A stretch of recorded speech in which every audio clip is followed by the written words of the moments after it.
میخوام بدونی که دلم داره برات حرف زنه، مثل یه داروغ شباب به هم دریستن زنه.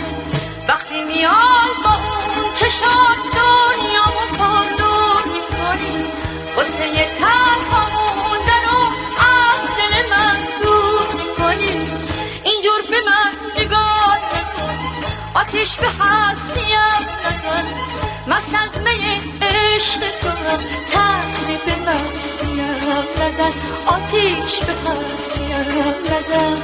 میخوام باهات حرف بزنم، از دست من فرار نکن، بیشتر از این دل منو عاشق و بیقرار نکن، از دست من فرار نکن،